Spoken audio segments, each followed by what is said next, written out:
လူတွေကိုကယ်တင်ပြီးတိုင်းမှာစပိုက်တာမန်ဟာသူ့ရဲ့တရုတ်မှန်ကိုဖုံးကွယ်ထားဖို့အတွက်ဝရန်ဒါကနေတဆင့်အိမ်ထဲကိုတိတ်တဆိတ်ပြန်ဝင်လေးရှိပါတယ်။ဒါပေမဲ့ဒီတစ်ခေါက်မှာတော့သူဟာပေါ့ဆပြီးဝရန်ဒါတကားကိုတော့ခတ်ဖို့မေ့လျော့သွားခဲ့ပါတယ်။သူ့ရဲ့တငယ်ချင်းတွေအခန်းထဲကိုဝင်လာတဲ့အချိန်မှာစပိုက်တာမန်ဟာလင်းမြန်စွာပဲတုံ့ပြန်လိုက်ပြီးမျက်နှာချက်ပေါ်မှာကပ်ပုံးနေလိုက်ရပါတယ်။တိုးတော်လည်းသူ့လက်မှာဒဏ်ရာရပြီးတွေးထွက်နေတာကြောင့်တငယ်ချင်းအုပ်စုပြန်ခါနီးမှာပဲတွေးဆက်အချို့ကျမ်းပြင်ပေါ်ကိုပြုတ်ကျသွားအားခဲ့ပါတယ်ပုံမှန်လူတယောက်ဆိုရင်တော့ဒီလိုခက်တိုးတိုးအတန်ကိုကြားရမှာမဟုတ်ပါဘူးဒါပေမဲ့ဟာရီရဲ့ဖခင်ဖြစ်သူကတော့တခုခုမှားယွင်းနေပြီဆိုတာကိုချက်ချင်းရိပ်မိသွားပါတယ်သူဟာကျမ်းပြင်ပေါ်ကတွေးကွက်ကိုကြည့်ပြီးလုံးဝဝေခွင့်မရဖြစ်သွားကဝရန်နာဘက်ကိုလမ်းလျှောက်ထွက်သွားခဲ့ပါတယ်ပက်ပက်လေကိုအတန်ကြာလိုက်လံရှာဖွေခဲ့ပေမဲ့ထူးခြားတာဘာမှမတွေ့တာကြောင့်သူ့ရဲ့တန်တရားတွေကတော့ငြိမ်မသွားခဲ့ပါဘူးမကြခင်မှာပဲပီတာဟာအခန်းထဲပြန်ဝင်အဝတ်စားတစ်တွေလဲပြီးသူတို့နဲ့အတူညစာစားဖို့ဝိုင်းထဲဝင်လာခဲ့ပါတယ်ဒေါ်လေးမေကပီတာလက်ကဒဏ်ရာကိုသတိပြုမိသွားတဲ့အချိန်မှာပဲဟာရီဖခင်ရဲ့မျက်နှာဟာချက်ချင်းပဲပြတ်သွားပါတော့တယ်သူဟာအဲ့ဒီဒဏ်ရာကိုချက်ချင်းမှတ်မိသွားတာပါဒါဟာသူတို့တိုက်ခိုက်စဉ်တုန်းကစပိုက်တာမန်ရဲ့လက်ကိုသူ့ရဲ့ထက်မြက်လာတဲ့ဒုံးကျည်လက်နက်နဲ့ဖျက်ရှက်မိခဲ့တဲ့ဒဏ်ရာနာစာအတိအကျပဲဖြစ်နေလို့ပါပဲသူဟာထမင်းစားပစ္စည်းတွေကိုချလိုက်ပြီးအရေးကြီးကိစ္စရှိလို့ဆိုကစင်ကြေပေးပြီးချက်ချင်းပဲထွက်ခွာသွားခဲ့ပါတယ်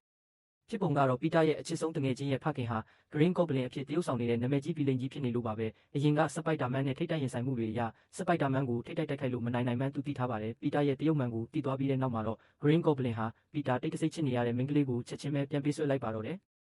Green Goblin ဟာ Spider-Man ကိုမဖြစ်နိုင်တဲ့ရွေးချယ်မှုတစ်ခုပေးခဲ့ပါတယ်။အဲ့ဒါကတော့သူချစ်ရတဲ့မိန်းကလေးကိုပဲကယ်မလားဒါမှမဟုတ်အပြစ်မဲ့ပြည်သူတွေအပြစ်ပါတဲ့ကေဘယ်ကားကိုပဲကယ်မလားဆိုတာပါပဲ။ဒါပေမဲ့ Spider-Man ကတော့နှစ်ခုစလုံးကိုကယ်တင်ဖို့ဆုံးဖြတ်ခဲ့ပါတယ်။သူဟာဘသူ့ကိုမှစွန့်ပစ်မှာမဟုတ်ပါဘူး။ Green Goblin ကလက်လွတ်လိုက်တဲ့အချိန်မှာပဲ Spider-Man ဟာလျှက်စီးလိုအရှိန်ဟုန်နဲ့အောက်ကိုငိုရှိုးဆင်းသွားပြီး Mary Jane ကိုသူ့လက်မောင်နဲ့ဖမ်းပွေကပြုတ်ကျနေတဲ့ကေဘယ်ကားကျိုးကိုလည်းလှဟန်ဆွဲပြီးပင့်ကူအိမ်ကျိုးနဲ့ပြစ်ကတ်လိုက်ပါတယ်သူဟာလူတိုင်းကိုအောင်မြင်စွာကယ်တင်နိုင်ခဲ့ပေမဲ့အခုချိန်မှာတော့သူကိုယ်တိုင်လုံးဝလှုပ်ရှားလို့မရအောင်ပိတ်မိနေခဲ့ပါပြီဒါဟာ Green Goblin အတွက်အခွင့်ကောင်းပါပဲသူဟာသူ့ရဲ့ပြန်တန်းရေးရင်ကိုအရှိန်ပြည့်နဲ့ပီတာစီတဲတဲမတ်မတ်မောင်းနေလာခဲ့ပေမဲ့ပီတာကတော့လက်လွတ်မခံခဲ့ပါဘူး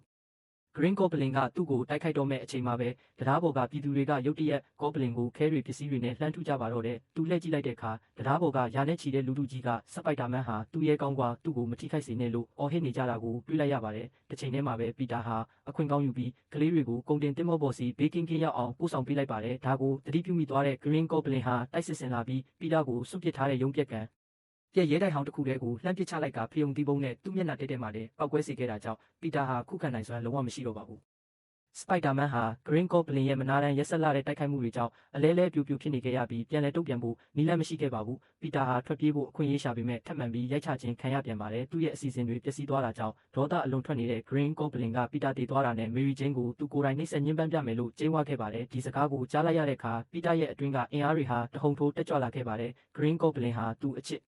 စုံမင်းကလေးကိုချိန်ချောက်ပြီးစီးကြော်လာခဲ့ပြီးဖြစ်လို့ပါပဲ Green Goblin ရဲ့နောက်ဆုံးလက်နက်ဖြစ်တဲ့သုံးခွလန်ကြီးကိုပီတာကတင်းတင်းကြပ်ကြပ်ဖမ်းဆွဲထားလိုက်ပါတယ်ထို့နောက်သူဟာအားအင်တွေအပြည့်အဝစိုက်ထုတ်ပြီး Green Goblin ကိုလှန်ချလိုက်ကသူ့ရဲ့ပင့်ကူအိမ်ကျိုးတွေကိုတုံးပြီးအေယာမနယံကြီးကိုဆွဲချလိုက်တာကြောင့်ဗီလိန်ကြီးဟာနယံအောက်မှာပြီးသွားခဲ့ပါတော့တယ်Green Goblin အောက်ကနေမနေတော့ထွက်လာတဲ့အချိန်မှာပဲပီတာကထပ်မံတိုက်ခိုက်ပြီးသူ့ရဲ့ဒေါသအလုံးနဲ့ Goblin မခံနိုင်တော့တဲ့အထိအဆက်မပြတ်ထိုးနှက်ပါတော့တယ်နောက်ဆုံးမှာတော့ Goblin ဟာသူ့ရဲ့ခေါင်းဆောင်ကိုချွတ်လိုက်ရပြီး Green Goblin ဟာ Harry ရဲ့ဖခင် Osborn ဖြစ်နေတာကိုပေါ်သွားခဲ့ပါတယ်Osborn ကပီတာကိုခွင့်လွှတ်ဖို့တောင်းပန်ခဲ့ပြီးသူဟာသူ့အတွင်းထဲက Green Goblin ရဲ့စိတ်တဆစိတ်ကြောင့်ထိန်းချုပ်ခံထားရတာပါလို့စင်ကြေပေးခဲ့ပါတယ်ဒါပေမဲ့ဒါဟာလှည့်ကွက်တစ်ခုသာဖြစ်ပါတယ်သူဟာပြန်တန်းရေးရင်ကိုကွယ်ရာကနေတိတ်တဆိတ်အသက်သွင်းပြီးပီတာကိုအနောက်ကနေတိုက်ခိုက်ဖို့ပြင်လိုက်တာပါကံကောင်းထောက်မှစွာပဲပီတာရဲ့ပင့်ကူအာယုံကတတိပေးလိုက်တာကြောင့်ယင်ကြီးသူ့စီဦးတီပြေးဝင်လာတဲ့စက္ကန့်ပိုင်းလိုမှတင်ပီတာကအပေါ်ကိုခုန်ရှောင်လိုက်ရာအဲ့ဒီပြန်တန်းရေးရင်ဟာရင်းကိုအသက်သွင်းခဲ့တဲ့ Green Goblin ရဲ့ရင်ပတ်ထဲကိုပဲတက်တက်ကြီးစိုက်ဝင်သွားပြီးသူ့ရဲ့စသိန်းကိုသူကိုယ်တိုင်ပဲအဆုံးသတ်သွားခဲ့ရပါတော့တယ်ပီတာဟာ Green Goblin ရဲ့ရုပ်လောင်းကိုအိမ်သို့ပြန်လဲပို့ဆောင်ပေးခဲ့ပေမဲ့အမှတ်မထင်ပဲ Harry ကမြင်တွေ့သွားခဲ့ပါတယ် Harry က Spider-Man ကသူ့ဖခင်ကိုတတ်လိုက်တယ်လို့ထင်မြင်သွားခဲ့တာပါ Osborn ရဲ့ဇာပနာပွဲမှာပီတာက Harry ကိုနှက်သိမ့်ဖို့ကြိုးစားခဲ့ပေမဲ့ Harry ကတော့ Spider-Man ကိုကလဲစားချပြီးထိုက်တန်တဲ့တံပိုးပြန်ပေးဆက်